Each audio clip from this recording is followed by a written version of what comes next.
Hai para user dan kaum ibu si penghancur dunia. Jadi di video ini kita bakal balik lagi ke konten rekomendasi anime setelah mungkin kalian udah muak ya ngelihat konten short gua. Oh ya, sebelum itu gue mau ucapin ke kalian selamat menikmati libur semester bagi yang sekolah. Yang kerja ya, tetap kerja, jangan malas-malasan. BTW, di musim summer ini, kita akan mendapatkan banyak sekali anime-anime bagus, terutama judul-judul besar. Kayaknya bakal menjadi musim anime yang paling gede banget di tahun ini. Dan di Jepang juga kan masih libur musim panas ya. Jadi emang studio-studio anime ini memilih untuk merilis anime kebanggaannya di musim ini guys. Tapi sebelum kita mulai videonya, saya mau kasih tahu ke kalian kalau ada sebuah game MMO yang dulu pernah legend banget. Sekarang hadir dengan versi terbaru yang berjudul Dragon Nest Rebirth of Legend.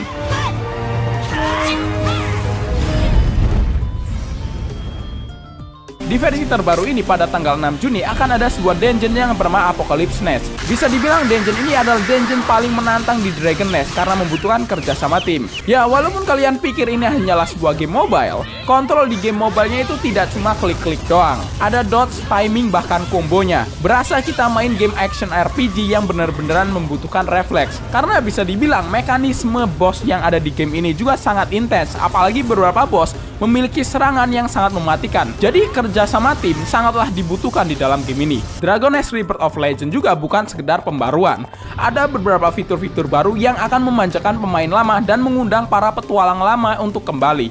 Walaupun skill dan karakternya masih sama seperti di versi PC dulu, tapi dengan animasi yang diubah menjadi lebih detail, bahkan Dragon Nest masih mempertahankan efek-efek skill yang masih ikonik. Sumpah, ini bukan sekedar game saja. Ini seperti sebuah mesin waktu buat kalian yang pernah hidup di era Dragon Nest. Dragon Nest Rebirth of Legend justru memberi pengalaman baru yang nggak gua ekspektasiin.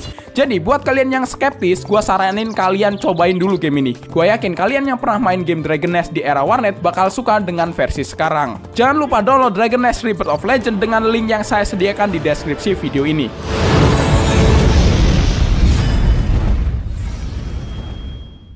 Kaoru Hana Warin Tosaku. Anime pertama yang nggak boleh kita lewatkan adalah Kaoru Hana Warin Tosaku. Udah bosen kan kalau cerita romance tapi satu sekolah mulu? Nah, anime ini ceritanya tentang dua sekolah yang berbeda dan sangat bertolak belakang. Di mana karakter utamanya yang bernama Rintaro adalah siswa sekolah Chidori yang memiliki wajah seram dan berandalan. Tapi sebenarnya dia ini pria yang sangat baik hati. Dan bisa dibilang sekolah Chidori ini juga tempat untuk para remaja yang sangat nakal. Nah, dia malah bertemu dengan seorang gadis dari sekolah Kikyo. Yang sekolah ini malah terkenal sebagai sekolah untuk anak-anak kaya. Kata gua mah, Rintaro mundur aja gitu kan. Wong gebetan di anak orang kaya. Nah, tapi ingat kalau ini adalah anime, bukan dunia nyata. Gak masalah lagian. Ternyata cewek ini dapat beasiswa untuk sekolah di situ. Dan BTW, manga anime ini bagus banget dan banyak banget orang yang suka tentang cerita Kaoru Hana ini. Bahkan ini menjadi manga dengan skor terbaik keempat di My Anime List. Untuk musim ini, jagoan gua buat anime romance sih jatuh ke anime ini guys.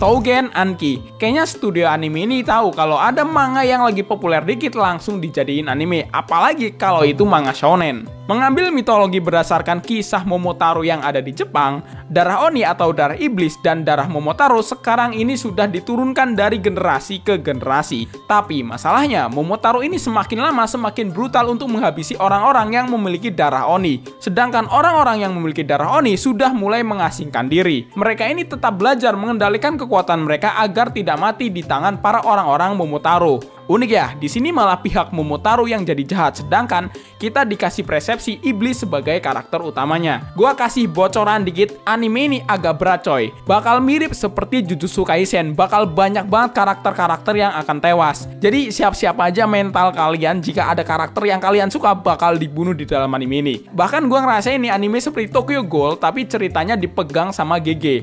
Antara lu diburu atau memburu, ya terus mati.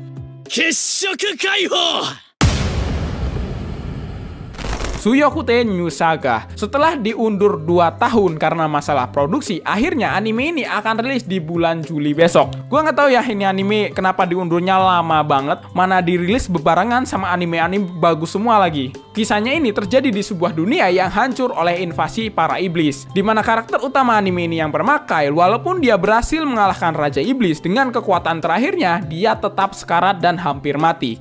Nah, di waktu-waktu sebelum dia mati, Kyle malah dikirim kembali ke 4 tahun di masa lalu. Jadi berbekal ingatan dan pengalaman kehidupan yang sebelumnya, Kyle akan mengambil kesempatan kedua untuk memastikan bahwa sejarah yang tragis ini tidak akan terulang kembali. Jujur anime ini malah lebih menarik gitu dibandingkan dengan karakter yang ada di dunia asli pindah ke isekai. Kalau dipikir-pikir, jujur kita malah lebih membutuhkan kekuatan seperti ini ya. Misalnya buat beli Bitcoin di masa lalu atau memperbaiki kesalahan-kesalahan yang ada di hidup kita di beberapa tahun sebelumnya.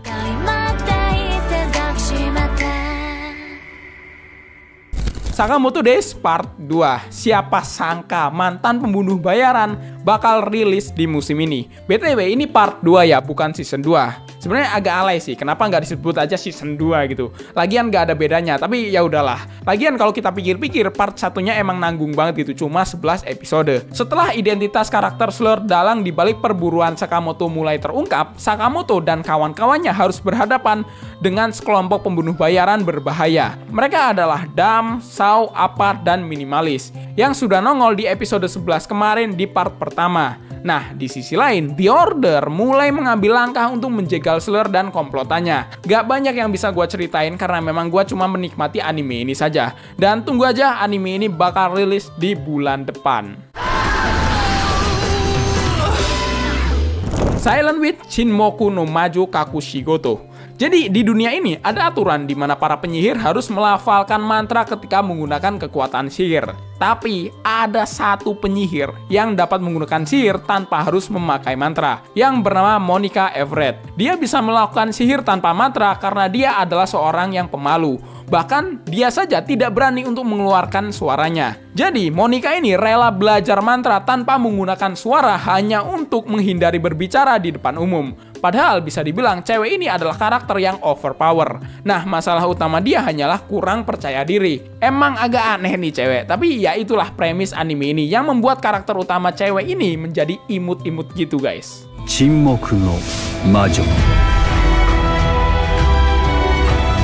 Gachi Akuta. Di dunia anime ini, hidup seorang remaja dari daerah kumuh di sebuah kota makmur yang penuh ketimpangan sosial. Bersama dengan ayah angkatnya, Rudo hidup dengan mengais sampah kota dan mencari barang berharga sebelum semua sampah-sampah tersebut dibuang ke sebuah lubang yang bernama Abyss. Namun, Abyss bukanlah sekedar tempat sampah biasa. Abyss juga adalah sebuah tempat pembuangan bagi mereka yang dianggap sebagai sampah masyarakat. Rudo ini adalah orang yang sangat membenci rasisme yang ada di kotanya. Karena orang-orang kelas atas selalu melakukan orang-orang kelas bawah semena-mena. Bahkan Rudo pernah menjadi korban fitnah sebagai seorang pelaku pembunuhan. Sampai akhirnya Rudo dijatuhi hukuman, yaitu dilempar ke sebuah Abyss. Nah, di dalam Abyss ini berisi monster-monster yang sangat mengerikan, tercipta dari sampah-sampah yang dibuang oleh orang-orang atas. Tapi bukannya mati, Rudo malah diselamatkan oleh orang yang bernama Neijin. Rudo malah diselamatkan oleh orang yang bernama Enjin.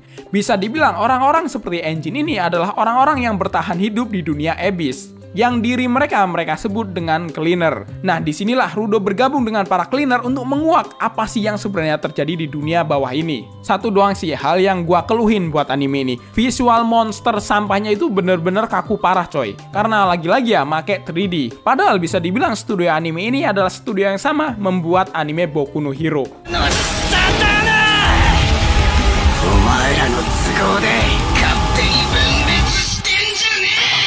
Dandadan season kedua. Nah, ini nih yang gue suka nih, season 2 dari anime Dandadan. Kalian yang udah baca manganya tau lah ya, Dandadan akan memasuki sebuah cerita yaitu arc Rumah Terkutuk. Dalam arc Curse House atau Rumah Terkutuk ini, Momo dan Okarun akan berperan sebagai pahlawan yang berusaha membantu Jiji. BTW karakter Jiji ini akan jadi fokus utama karakter yang ada di season 2. Jiji ini akan meminta bantuan mereka untuk mengusir roh jahat yang mengganggu kehidupan dan keluarganya. Nah, di arc ini juga nanti Okarun dan And the Friends akan bertemu dengan para keluarga Kito yang dari looks-nya saja kita udah tahu ada yang nggak bener dengan keluarga ini. Nah, setelah arc Curse House berakhir, Dandadan akan melanjutkan kisahnya ke arc Evil Eye. Nah, arc ini masih akan ada kaitannya dengan karakter Jiji.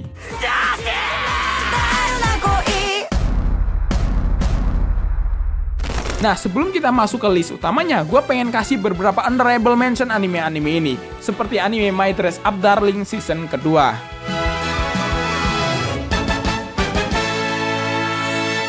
Tate no Yusan no Nariagari season keempat. Seisun Butayaru wa Santa Claus no Yume wo Minai.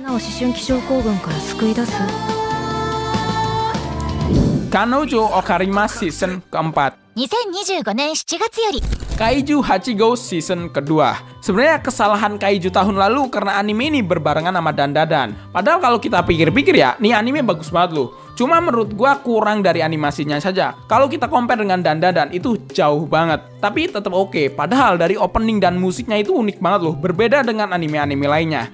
Season 1 itu kita nanggung banget dikasih cerita yang kurang memuaskan. Bahkan pertarungannya saja belum ada yang serius. Malah karakter Gen Narume memiliki desain yang enggak banget. Makanya di season 2, desain si Gen Narume diubah dikit lebih keren.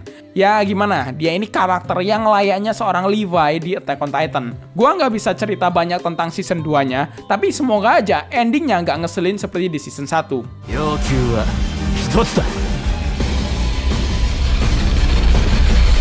Nah, itulah beberapa rekomendasi gua tentang anime-anime yang akan rilis di musim summer 2025.